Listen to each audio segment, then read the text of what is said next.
Alright, we here. Oh man. Man. Look, I'm still on the high from Bible study, bruh. So y'all just gonna have to bear with me. Turned up, bruh. I used to have the oh dang. I used to have to smoke to feel like this. I ain't gotta smoke to feel like this no more, bruh. Man. When you high on life and on God, bro, that joy feel different, bro. That's a high you can't explain, bro. Man, shouts out though. Shouts out to the people. Shouts out to y'all, man. I hope all is well with y'all. Hope all y'all feel good today. You know what I mean?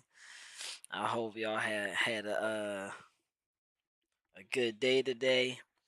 You know, we gonna get started in a couple seconds.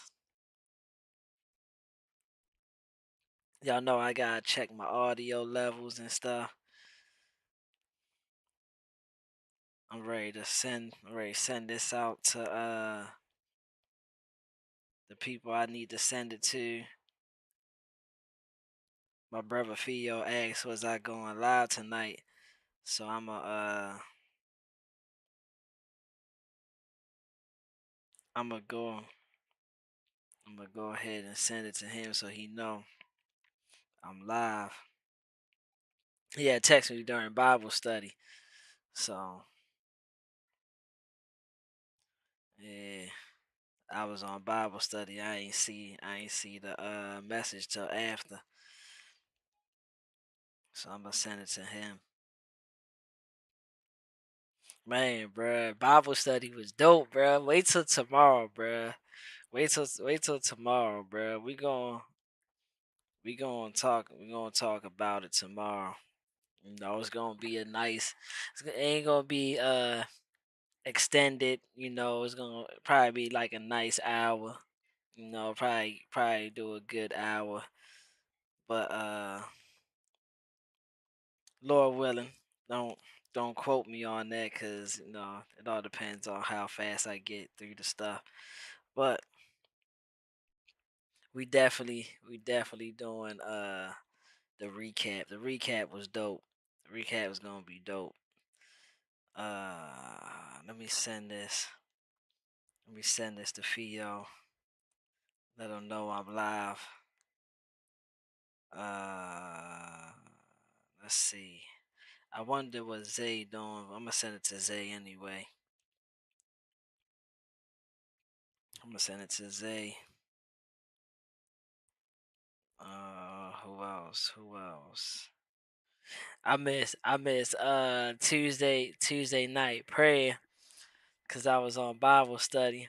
I had started a little early, so I'm gonna have to go back and watch Brother Bolo um and Scorch and Brother Vaughn on Tuesday night prayer.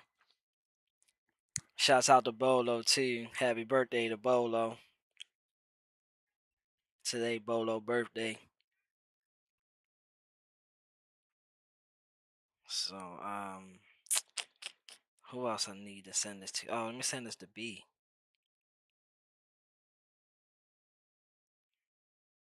B might be at work right now.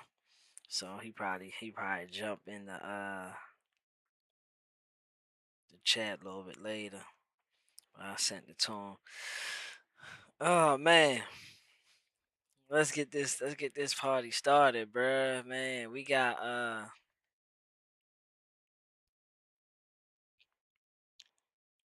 a good story that we're reading. We're reading the book of Elisha, and we started yesterday.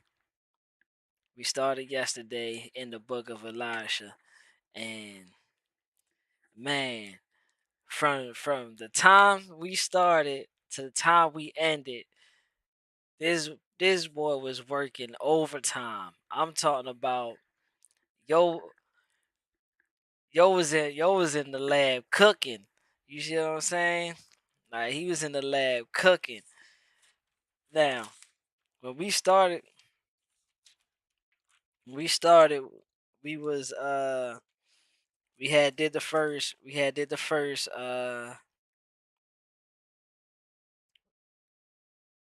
1 to 2. We did that. Then we did chapters 3 and 4 yesterday. So 3 in chapter 3, we see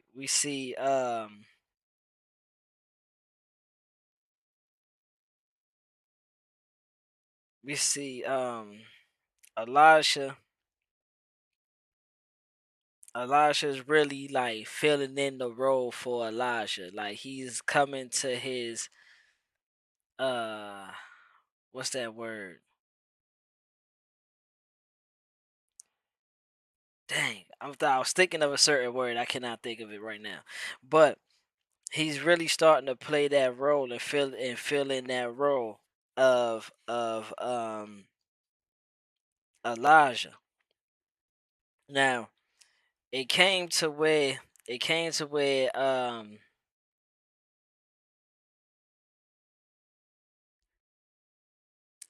Ahaziah had passed away and Jehoram had took over. Now, Josephat Josephat uh Misha and um Josephat Misha and it was somebody else. I can't remember who it was. I'm trying to see. I'm trying to see.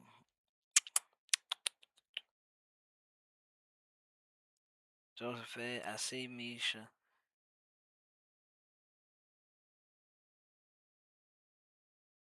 Oh, and Jehoram. So them three kings, they went out and they was trying to attack another place and they was trying to take it over. Well, they they um they called for a priest. So they called for a priest and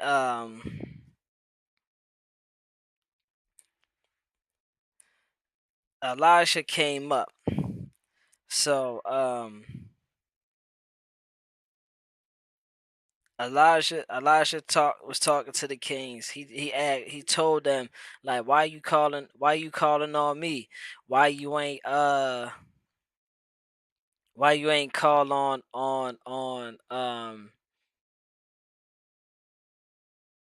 your parents prophets, the prophets that your parents, your mother and father had, which was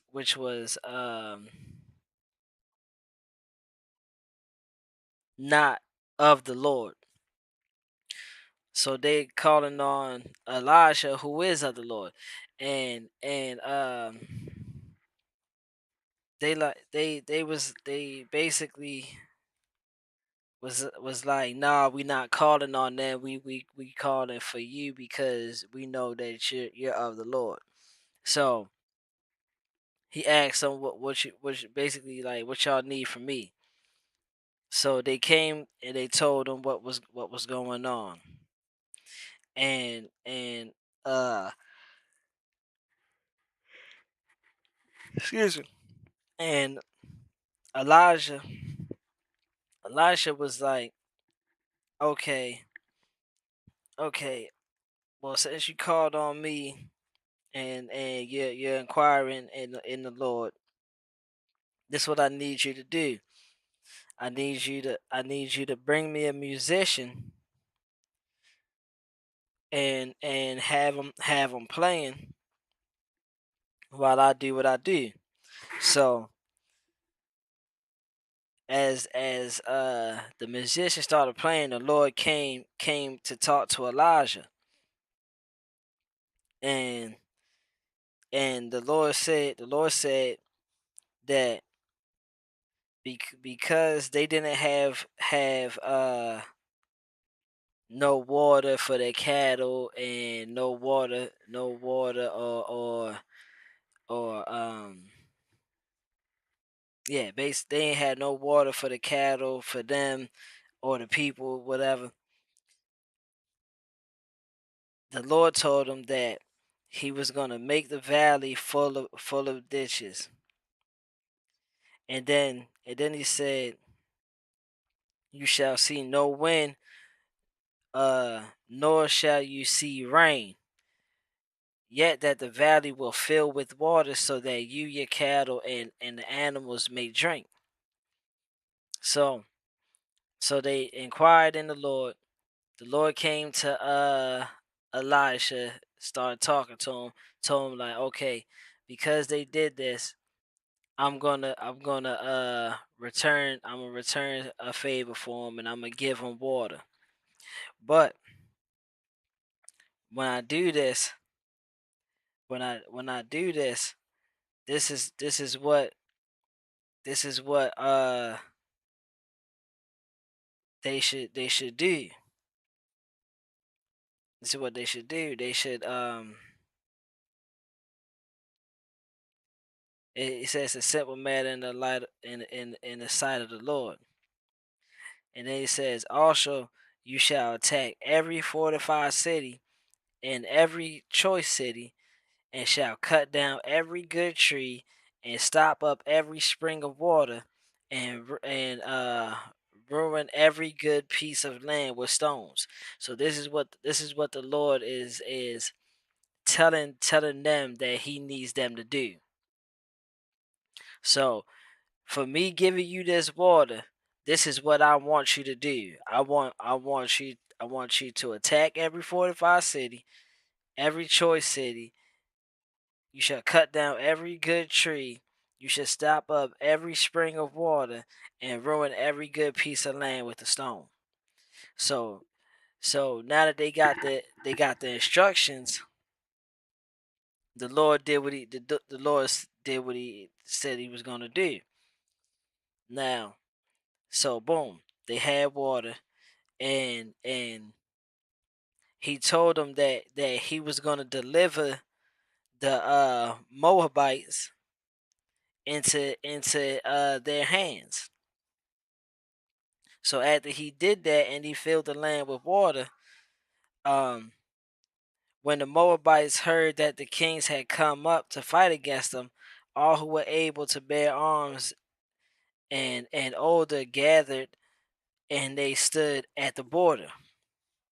Then they rose up early that morning, and the sun was shining on the water, and the Moabites saw the water on the side as red as blood. So to the Moabites, the water looked like it was red, like it had blood in it. So the Mo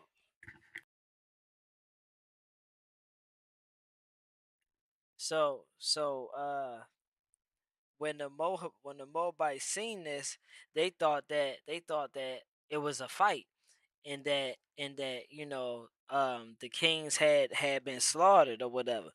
So when the Moabites seen this, they went down there. They went down there, and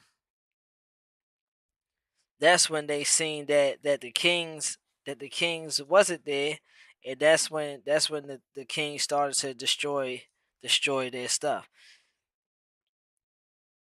Um, so when they came to the camp of Israel, Israel rose up and attacked the Moabites, so that they fled before them, and they entered the land, killing the Moabites. So then they went to destroy the cities. They went to do everything that the Lord asked them to do. Destroy the cities, cut down the trees, stop up the water, and ruin the land with stones. So so because they had the Lord had blessed them with that water, they're fulfilling what the Lord asked them to do. So so that's chapter 3. So then it goes to chapter 4. So now so now Elijah did what he was supposed to do for the 3 kings. So now a certain woman of the wives of the sons of the prophets cried out to Elijah, and basic basically she was saying that her husband had died, and and a collector was gonna come take her 2 sons into slavery, because she owed the money. So the creditor was going to come collect the 2 sons and put them into slavery for payback. So Elisha told her. Elisha asked her, well, what shall I do? Tell me. And he asked her what does she have in her house. So she basically was like, she don't have nothing but a jar of oil. And Elisha told her to go collect more jars, to collect more jars, and that she should pour the oil into each one, and until she runs out of jars. So when she ran out of jars, the oil stopped. So then so then she came and told Elijah that she did what he told her to do. So he told the lady to go sell all those jars that she got, to go sell them and pay the creditor. So then after Elisha did that with the lady, he went to um Shunem. Shunem. Now now as he was in Shunem, he met a lady, and the lady persuaded Elisha to eat something. So as he would come and go, he would stop past there, and she would give him food and stuff like that. So the lady, interacting with Elisha, seeing that Elijah was a holy man, that the Lord was with Elijah. So what she did was, not only did she feed him, she made a room for him with a bed, a lamp, a chair, and a table, so that he can eat food, he can rest, he can relax. So so Elisha came back one day and seen that this place was for him, and he went up there. He went up to the room, and he relaxed. So he told his assistant to call the lady that made this place for him, to call the lady up there, so that he can repay the lady. So the lady didn't want nothing, because she understood this is a holy man, and that she didn't do it for no payback. She did it because she knows that he's from God. God sent him to do these things. And the assistant ends up telling Elisha, like, man, she don't got no kids. Her husband old, and it's just her. So Elisha said to the lady, like, look, um, I know your situation, and by this time next year, you're gonna conceive a son. And basically, the lady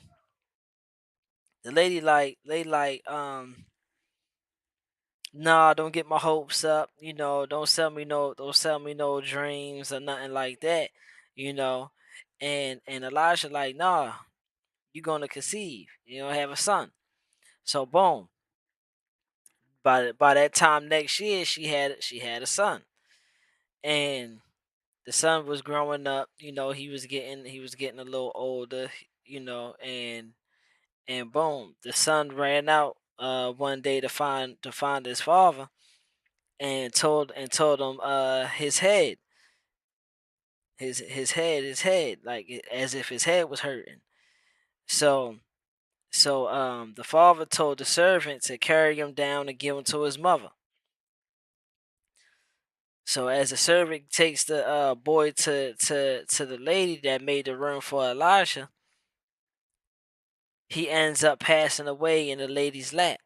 So she takes the son, puts him on the bed and stuff that she made for Elisha, close the door, and then she calls her husband and tells her husband to get me a donkey and get me a servant that can operate this donkey, because I gotta go meet Elisha. And the husband's questioning her, like, you sure you want to do that, because it's not Sabbath, and it's not a new moon. And basically she told him, like, hey bro, fall back, I know what I'm doing, I got this, watch me work. So she tells the servant she tells the servant to go in a fast pace, don't slow down unless I tell you to. So boom, they ride out to go to Mount Carmel, where Elisha was. So as she's starting to reach Mount Carmel, Elisha peeps in the distance. He sees her, and he sends his servant to go meet her halfway. So so before she left, before she left, the her husband, before she left, he asked her, why are you going to him today, because it was no new moon or no Sabbath. And she answered, it is well. So so when she finally gets up there to Mount Carmel, and the servant stops her and stuff, um um he sent the assistant up there to ask her, is it well with you? Is it well with your husband? Is it well with your child? And and she answered the same thing that she told her husband, that it is well. So then she gets to Elisha, and when she got up there to Elisha, she dropped down uh and basically grabbed his feet. And his Elisha's assistant was ready to push her away, but Elisha was like, "Hey, bro, what you doing? Relax. I can see this lady is distressed. I mean, I don't know what's going on, and the Lord didn't send me no message of what's going on. So we gotta fix it. We gotta see what's going on. We gotta fix this." So boom, she basically reminded Elisha about when he told her that he was gonna give her a son. And and she asked him. She said, "Did I ask you for a son, my lord?" Like just reminding him, like, I didn't ask you for no son. And then she said, "Did I not say, do not deceive me?" So Elisha like Elisha like, bro, take my staff, run down there to that kid, and lay my staff upon that kid. Don't talk to nobody. Don't answer no questions to nobody. Go straight there. So boom, the um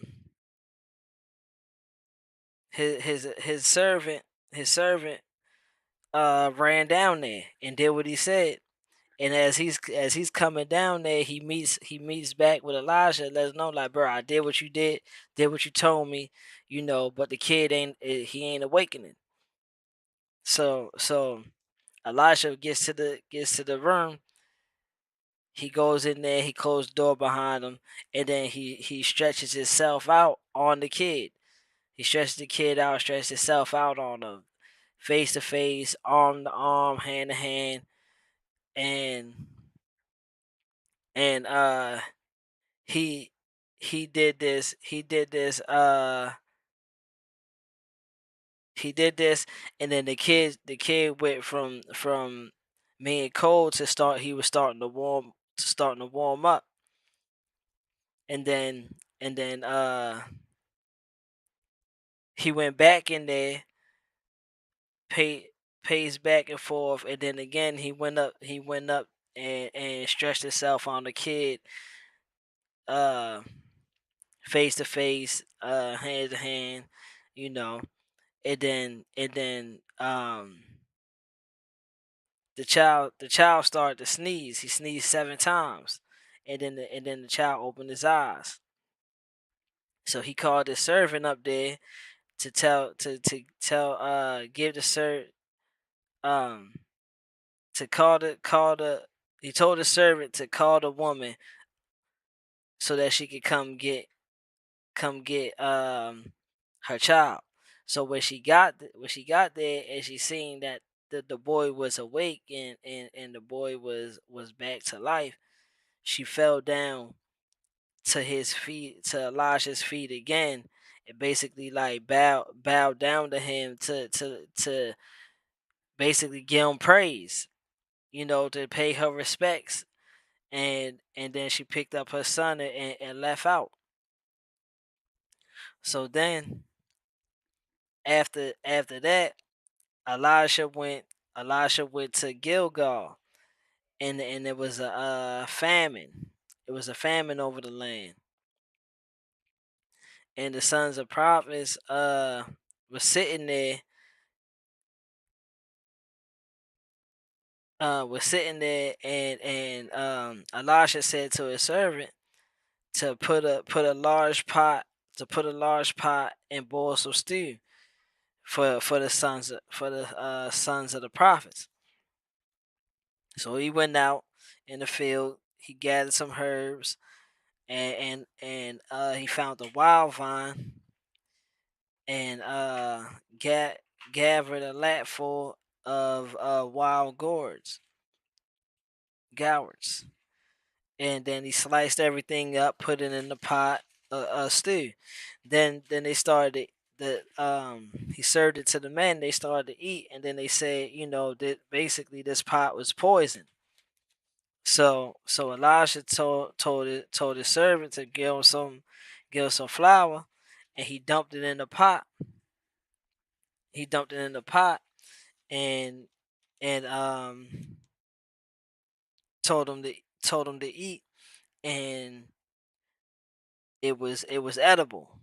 It wasn't nothing harmful in the pot. Then then uh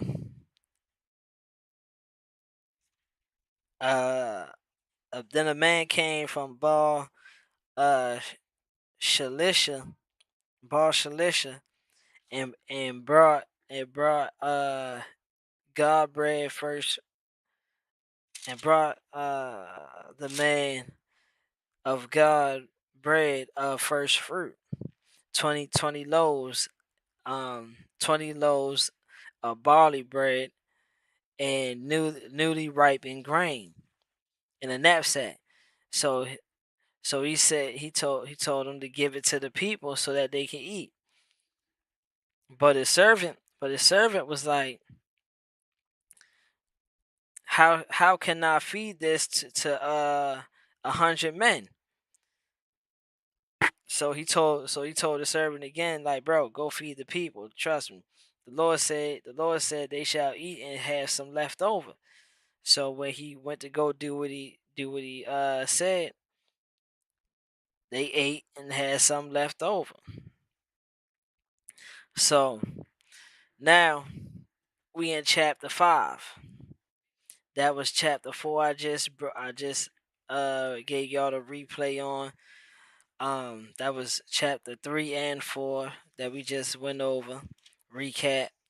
So now we in chapter 5. All right. Let's get started. Okay, chapter 5. Now Naaman, commander of the army of the king of Syria, was was a great and honorable man in the eyes of his master, because by him the Lord had given victory to Syria. He was also a mighty man of valor, but but a but a leper. And the Syrians had gone out on raids and had brought captive brought back captive a young girl from the land of Israel. She waited on Naaman's wife.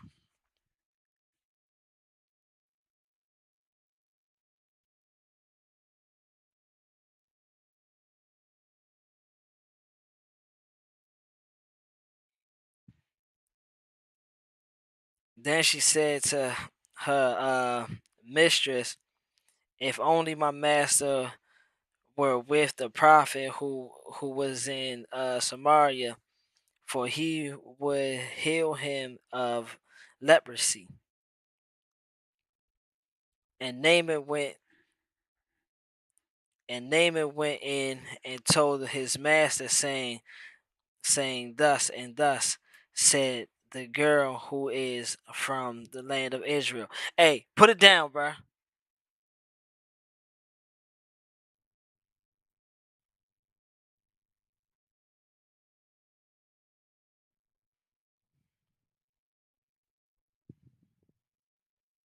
Land of Israel. Then the king of Syria said, go now, and I will send a letter to the king of Israel. So he departed and took with him 10 talents of silver, 6,000 shekels of gold, and 10 changes of clothes. 10 changes of clothes. Then he brought a letter to the king of Israel, which said, now be advised, when this letter comes to you, that I have sent Naaman my servant to you, that you may heal him of his leprosy. And it happened when the king of Israel read the letter that he tore his clothes and said, am I God to kill and make alive, that this man sends a man to me to heal him of his leprosy? Therefore, please consider and see how he seeks a quarrel with me.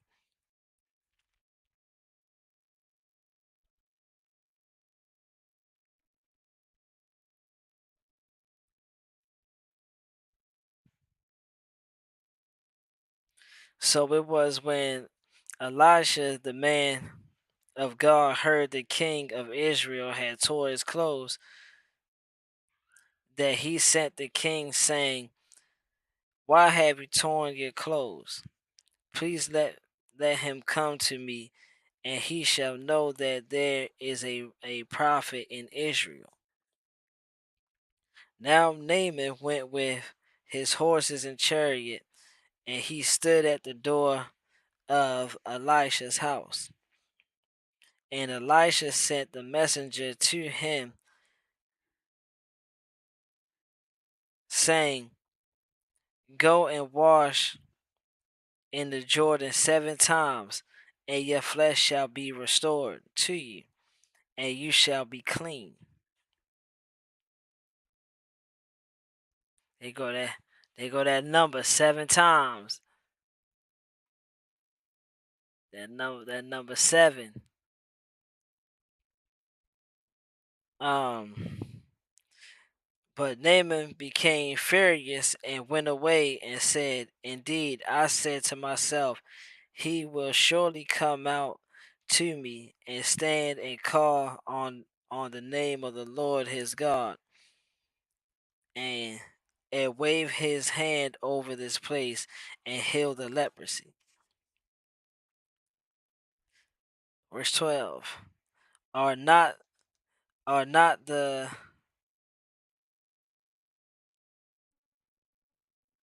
Abana Abana are not the Abana and the Pharpar,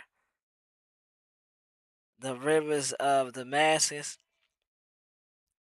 better than all the waters of Israel? Could I not wash in them and be clean? So he turned and went away in rage. And his servants came near and spoke to him and said, my father, if the prophet had told you to do something great, would you have not done it?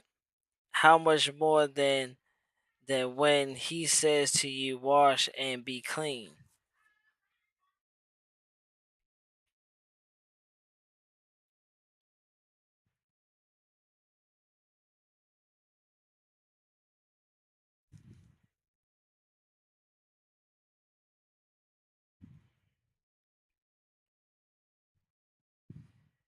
(14) So he went down and dipped 7 times in the Jordan, according to the saying of the man of God, and his flesh was restored like the flesh of a little child, and was clean. And he returned to the man of God, he and all his aides, and came and stood before him, and said, indeed, now I know that there is no God in all the earth except in Israel. Now therefore please take a gift from your servant. But he said, as the Lord lives, before whom I stand, I will receive nothing. And he urged him to take it. But he refused. Yeah, cause I ain't coming. I ain't can't pay for this. You can't pay. I ain't do this for no payment. I ain't do this for no payment. I want your money. Now Naaman said, then if not, please let your servant be given 2 mules, 2 mule loads of earth. For your servant will no longer offer either burnt offering or sacrifice to other gods, but to the Lord. Yet in this thing may the Lord pardon your servant. When my master goes into the temple of Rimmon to worship there, and he leans on his hands, and I bow down in the temple of Rimmon. When I bow down in the temple of Rimmon, may the Lord please pardon your servant in this thing.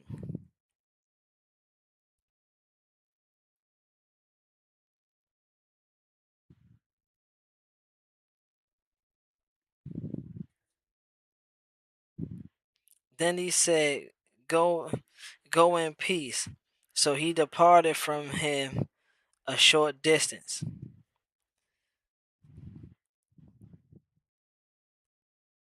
But Gehazi, the servant of Elisha, the man of God, said, "Look, my master has spared Naaman, this Syrian, while not receiving from his hands what he brought. But as the Lord lives, I will run after him and take something from him."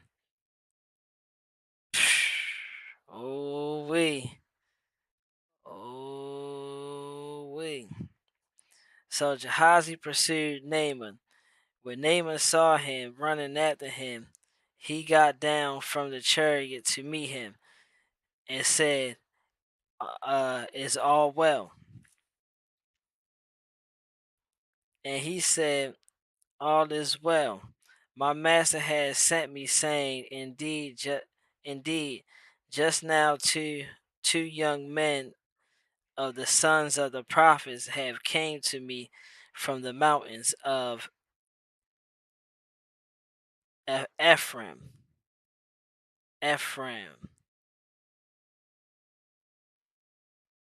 Please give me, please give me them a talent of silver and two changes of garments." So Naaman said, "Please take 2 talents." And he urged him and bound and bound 2 talents of silver in 2 bags with two changes of garments, and to hand them to of his servants, and they carried them on ahead to him.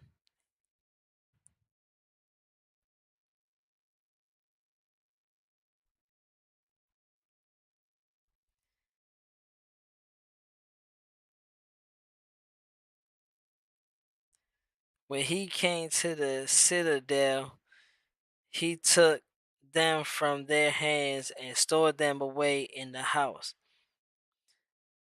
Then he let the men go, and they departed. Now he went in and stood before his master. Elisha said to him, to his master, Elisha said to him, "Where did you go, Gehazi?" And he said, "Your servant did not go anywhere." Oh wait. Then he said to him, "Did not my heart go with you when the man turned back from his chariot to meet you?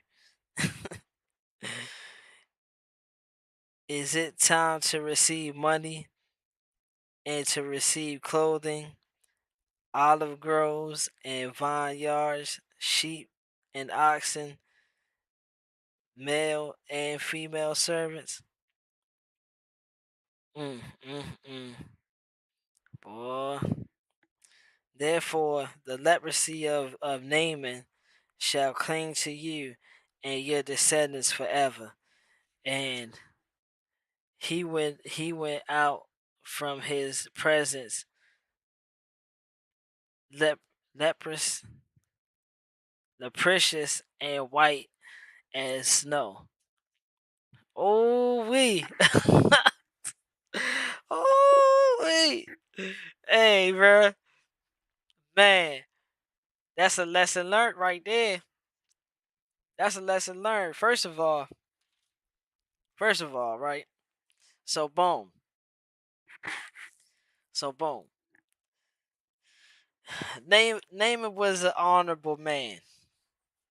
He was an honorable man, right?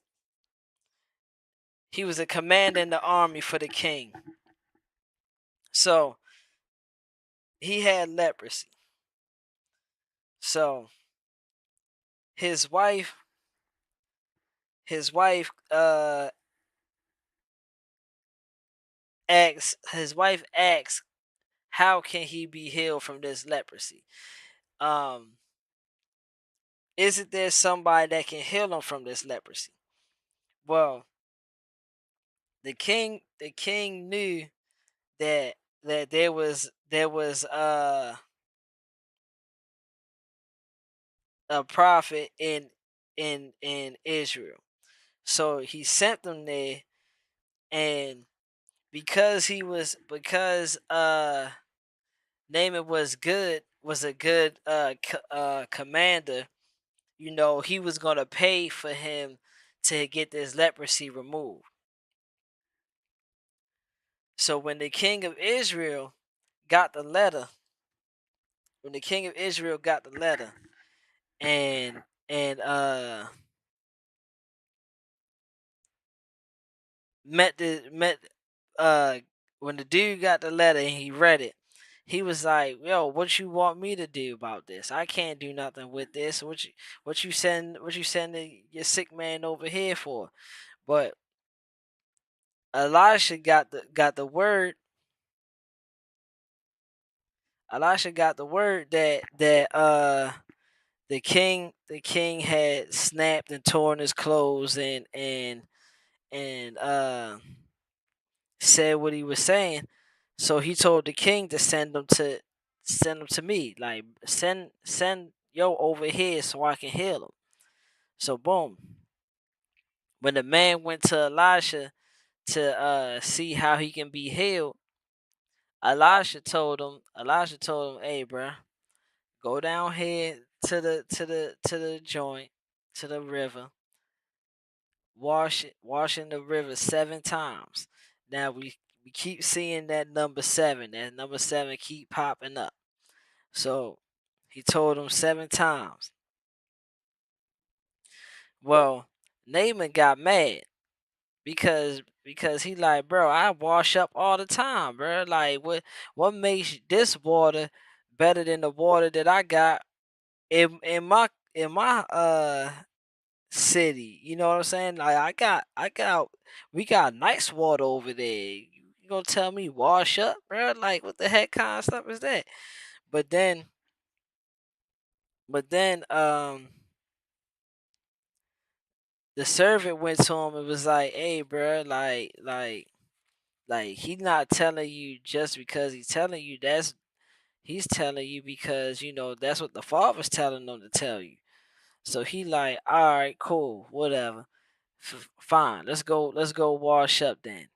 So he washed up 7 times, and on that seventh time, his skin was restored. It was clean. It reminded him of when he was a child. So boom, he go and now after he does this, his faith is restored. His faith is restored that oh snap, nah. Everywhere else I've been at, there ain't no God, but there's a God over here in Israel. Like, there's a God out here. So boom, he he um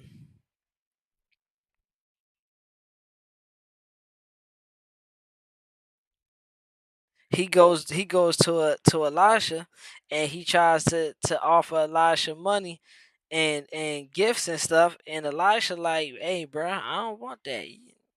I don't need that. Well, I got the Lord on my side, baby. I don't need that. You straight. I mean, I ain't do this for payment, bro. I did this because you need a help. So because you came over here to inquire in the Lord, it's my duties to help you." So boom, I'm just helping you. So he told him, "Go ahead, take your gifts, and you can go. You can bounce." So Naaman's like, "All right, well, fine. If you don't want to take this, well, at least the least I can do, is honor your God in the way that I'm supposed to. So when I go back to my temple out there where I'm supposed to be at, I'm gonna ask for forgiveness from the God, from your God. Ask him to pardon me." So boom, he told him, go ahead in peace, go in peace. So bouncing, he bouncing out, going back to his place. Uh, Elijah's servant runs behind them on some sneak stuff, try to play behind his back, and he runs up to Naaman, because he know Naaman got money and clothes and stuff like that. He like, man, I could use that money. I'm tired of looking bummy out here in these streets. Buddy has some good clothes. Yeah, man. So he like, bro, let me get a couple dollars and no clothes off. You know what I'm saying? I don't get paid for this. I ain't getting paid for this. So so Naaman, like, and the way he did it was underhanded. Uh he did it underhanded. He snuck behind Elijah's back, and then he told him, that some people needed that stuff. So he like, oh, all right, well, because y'all helped me, I don't mind helping y'all. And he gave him 2 sacks of money and clothes. And Naaman runs back, you know, tries to hide it, tries to cuff it on the slide, but Elijah already hit. Elijah already hit. He like, hey, bro, where you go at? And his servant like, man, I ain't go nowhere. I just went for a stroll. But Elijah say to him, did my heart go with you when the man turned back from his chariot to meet you? So basically, like, bruh, wasn't I not with you? Like, I'm from, God is present with me, right? So God gives me this knowledge, bruh. So he knows that he went to go do some underhanded stuff. So so uh so boom, he asks him that, and then then he says to him, after he asks him the question, he says to him, is it time to receive money, and to receive clothing, olive groves, and vineyards, and sheep, and oxen, and male or female servants? So now he like, bruh, like, I don't think that is what we was supposed to do. Like, we weren't supposed to do that. We ain't about to do that. So because you want to lie to me, you want to do some underhanded stuff, and you want to go behind my back, try to sneak behind my back to do stuff. Well, how about this? The leprosy that we healed, buddy, we healed, old boy. You're gonna have that leprosy now, and your descendants is gonna have that leprosy. So not only does it fall on you, it's gonna fall on all your descendants after you forever. Because I already told them, like, we not taking nothing, and we don't need nothing. So after he told them that, he left out of his presence, and boom, buddy got leprosy. That's that. Ooh, that ain't a lesson learned right there. You know, ain't a lesson learned right there. He gonna go and collect some payment after I told you we ain't getting paid for this. Man, you got me messed up, bruh. Yeah, I mean, and then you gonna lie to me in my face. I would have rather you not lie to me. You know what I'm saying? But you gonna lie to me in my face? All right, cool. I'm gonna show you how. I'm gonna show you how your consequences gonna be. Check this out. Ooh wee, man. All right. So we in six. We in six. That's that covenant. That's that covetousness right there. You know, you got that appetite for worldly desires, and you know you seen what he had, and you wanted what he had. Well, guess what? You got exactly what he had too. Leprosy. You can have everything that he had. You can have it. It's called leprosy. Ooh wee, that's cold blooded. Man, all right. So we in chapter 6, and the sons of the prophets said to Elisha, "See now, the place where we dwell with you is too small for us.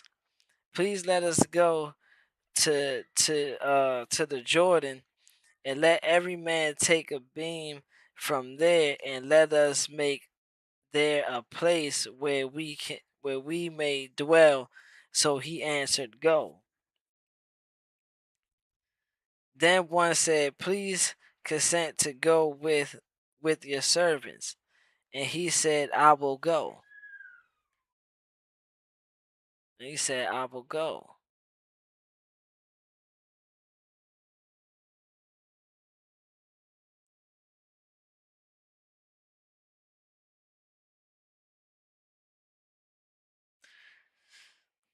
So they when he went with them and they came to the Jordan, they cut down trees. But as one was cutting down a tree, the iron axe head fell into the water, and he cried out and said, "Alas, master, for it was borrowed."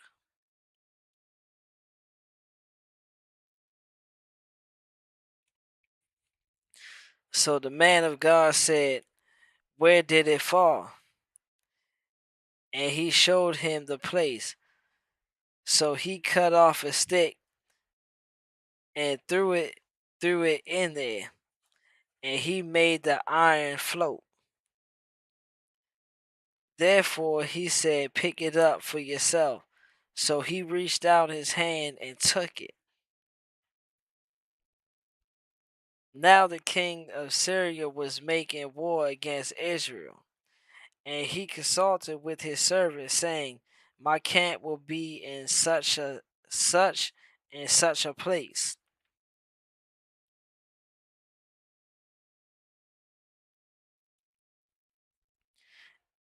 And the man of God sent to the king of Israel, saying, "Beware that you do not pass this place, for the Syrians are coming down there."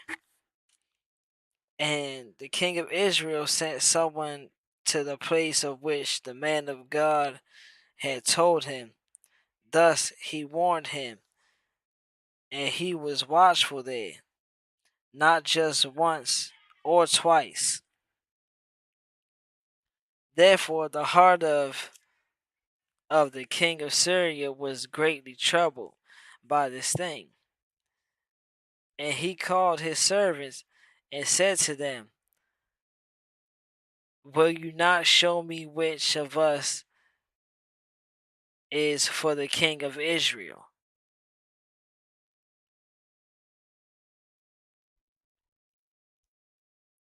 And one of his servants said, "None, my lord, O king.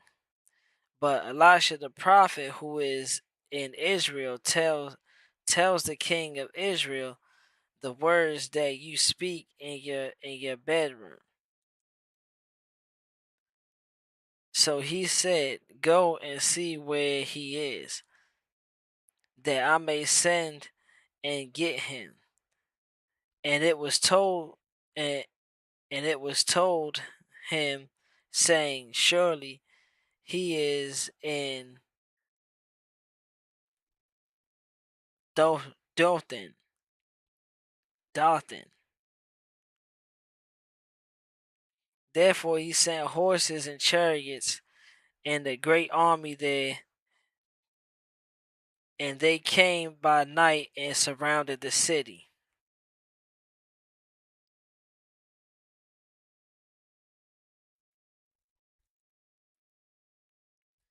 And when the servants of the man of God arose early and went out, there was an army surrounding the city with horses and chariots. And his servant said to him, Alas, my master, what shall we do? So he answered, Do not fear, for those who are with us are more than those who are with them. And Elisha prayed and said, O Lord, I pray, open his eyes that he may see. Then the Lord opened the eyes of the young man, and he saw. And behold, the mountain was full of horses and chariots on fire all around Elisha.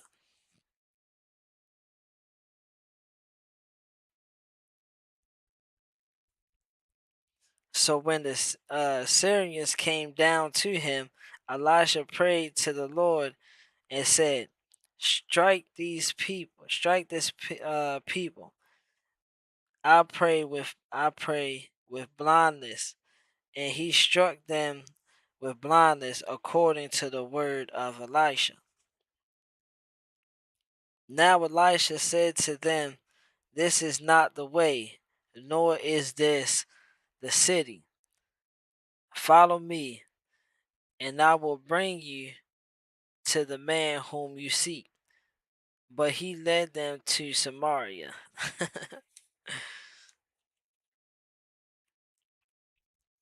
So it was when they had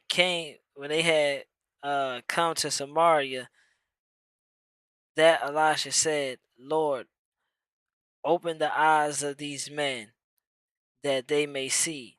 And the Lord opened their eyes, and they saw, and there they were inside Samaria.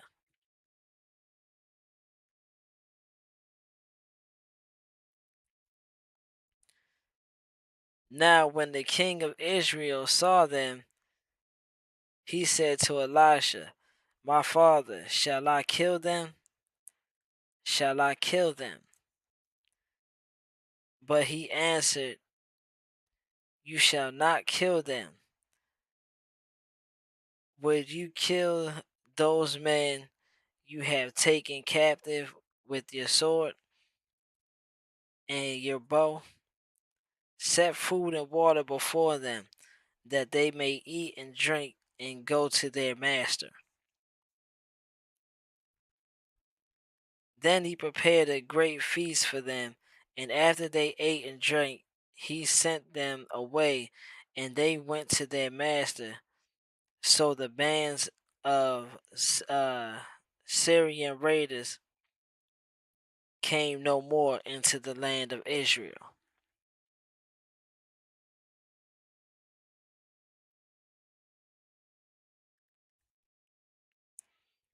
And there was a good famine in Samaria, and indeed they besieged they besieged it until a donkey's head was sold for 80 shekels of silver, and one fourth of a cave of dove droppings for 5 shekels of silver. Then as the king of Israel was passing by the wall, a woman cried out to him, saying, Help my lord, O king.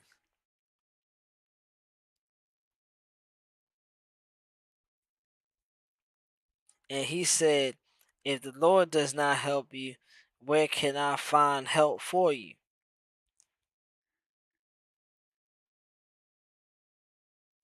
from the thrashing floor or from the winepress. Then the king said to her, "What is troubling you?"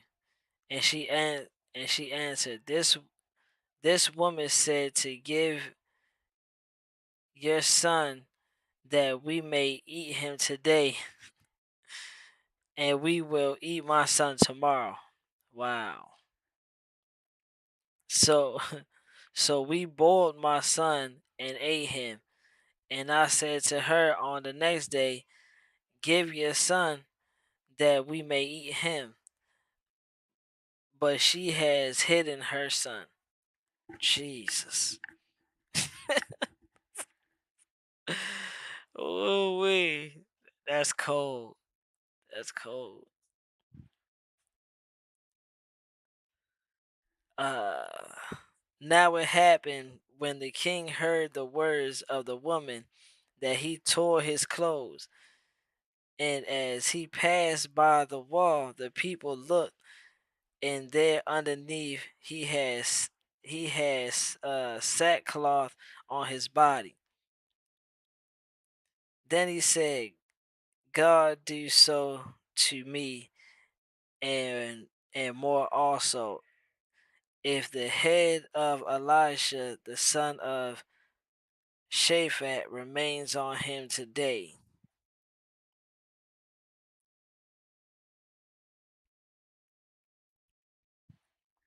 32. But Elisha was sitting in his house, and the elders were sitting with him. And the king sent a man ahead of him. But before the messenger came to him, he said to the elders, Do you see how the son of a murderer has sent someone to take away my head? Look, when the messenger comes, shut the door and hold him fast at the door. Is not the sound of his master's feet behind him. And while he was still talking with them, there was a messenger coming down to him. And then the king said, Surely this calamity is from the Lord. Why should I wait for the Lord any longer? Oh we Alright. Alright. So this is what we call a build up right here. We're building up to something. I don't know what, but we gonna pick up tomorrow.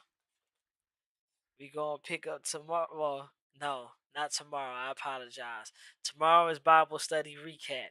But we gonna pick up Thursday. We gonna pick up Thursday on what happens after this. But but as we read this, right? As we read this, boom. Um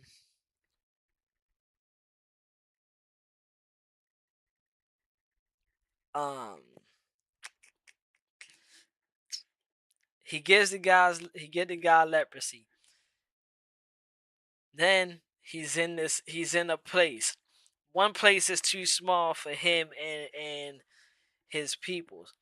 So what they do is they go set up camp in another place, and they building a bigger place so that all of them can be in. So as they're doing that,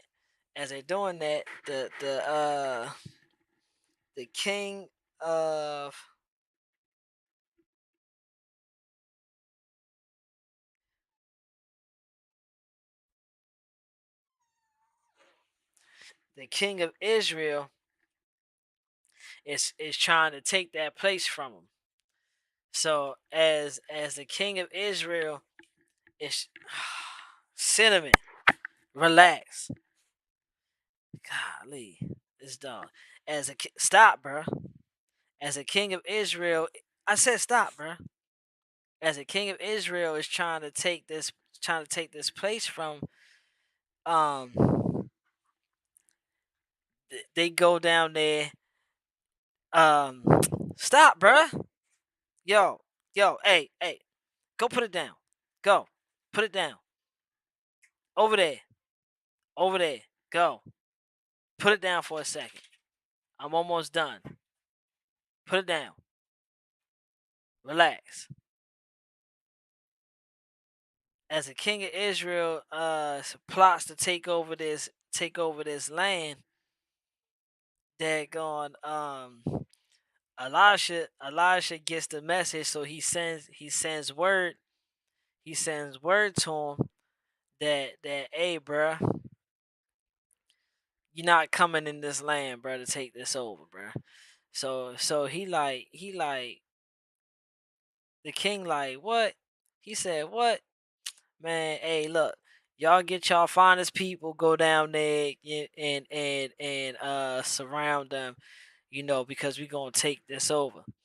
So when they wake up the next morning, they realize that the king has sent people down there to to uh basically like force them out of the spot by any means. But what they don't realize is that the Lord is on Elisha's side. So one of the servants come to Elisha like, bro, what we gonna do? You see all these people, they got us surrounded. We can't do nothing. But Elijah like, boy, bruh, calm down, bruh. You must don't know who I am, bruh. Ain't nothing gonna happen to me. Trust me. God's on my side, bruh. So he tell God like, open up the eyes of my servant so he can see what kind of protection I got. When God opens up his servant's eyes, surrounding those people that surrounded him is chariots of fire and horses and stuff. So he like, oh, this why Elisha ain't worried about nothing. I ain't worried about nothing. Yeah. so so they go down to try to do what they do, on some muscle. I'm ready to take it over anyway. He tell the Lord like, Lord, blind them. So boom, the Lord blinds him, and he takes him out to out of where they at to the in city inside the city of Syria. So then he he asks in God.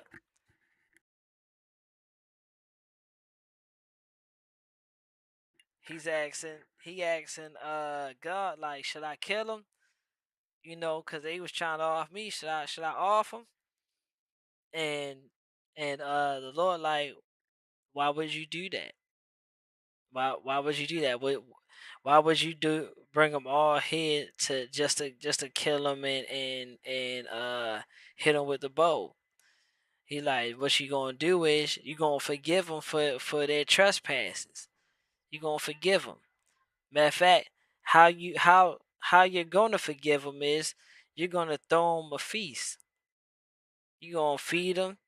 You gonna give them something to drink, and then you gonna send them on their merry way back to their masters. So that's what he did. And then the attacks over there stopped because you know how can you attack somebody like that? You gonna attack somebody that ultimately spared your life? He could have killed y'all, but he spared their life. So it's like, yeah, we ain't finna do that. So boom, uh, so boom, inside what's that? What is that? Inside Israel, there's a famine going on, and and the king is walking down the street.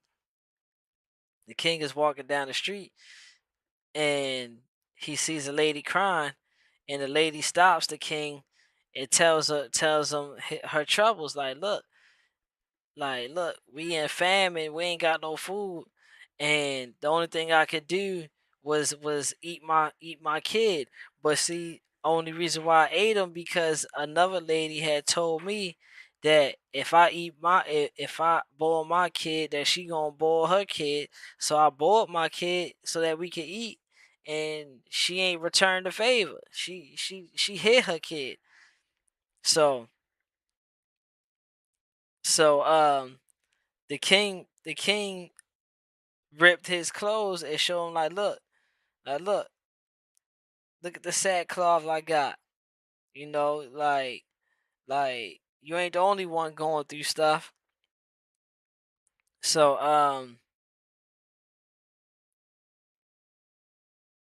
so so the king, upset with what's going on in his city, he puts a hit out on Elisha. He like, man, I bring me Elisha's head. I need his head. And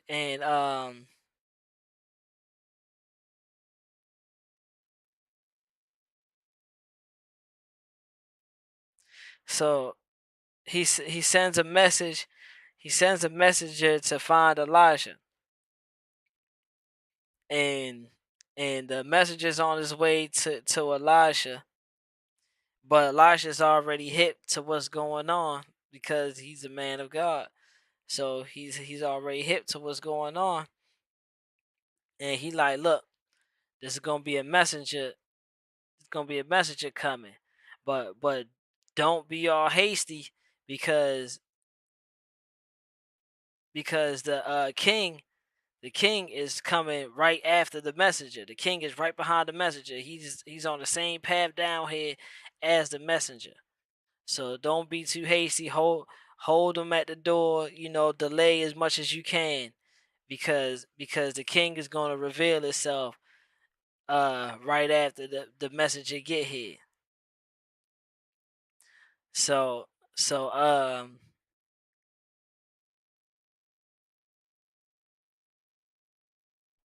so that's what's happening.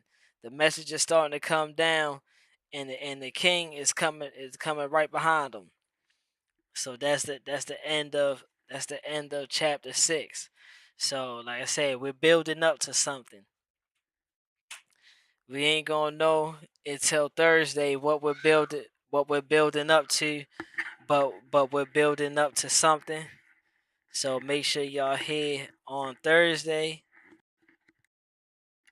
Make sure y'all here on Thursday. We're gonna continue. We're gonna continue on. But man, I hope y'all getting something from this. This is crazy, bruh. This is crazy. It's getting good. But yeah, I'll catch y'all on the next one. I'll catch y'all on the next one. Uh Bible study recap.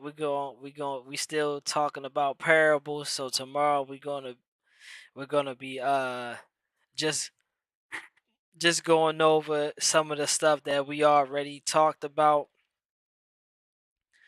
Um Depending on how fast I get done, I might read a chapter. I'm not sure. But but because we kind of talked about the parable already, the sower and the seed. We kind of went over that. So depending on how fast I get done, we gon' I'll figure out something. I'll figure out something for tomorrow. But yeah, y'all stay tuned. Come back tomorrow. Get ready for that. Hopefully I can go on Streamlabs. If I can go on Streamlabs tomorrow, I'll send the link, put the link in the box so that we can, we can all kick it on Bible study recap. Um but it's been real, and we gotta end off with our favorite with my favorite video. You know, if you haven't given your life to the Lord, now's the time. Don't wait till the end. Don't wait till the last minute. Don't don't be on terminal illness before you want to decide to give your life to the Lord. Start do it now while the lights are still on. While you still got a new day to get it right. While you still got full functions of your body, your limbs, you got all your senses, hearing, seeing, tasting, touching, smelling. Long as you got all that stuff, is a good time to give your life to the Lord, to start building that relationship with God. Cause you don't want to be all terminal illness in the bed looking like this. Oh, Lord. Jesus, I saw you. I saw you. Please, please forgive me. I've been wrong, Lord. I've been wrong all my life. Don't leave me like this. Please, Jesus, have mercy on me.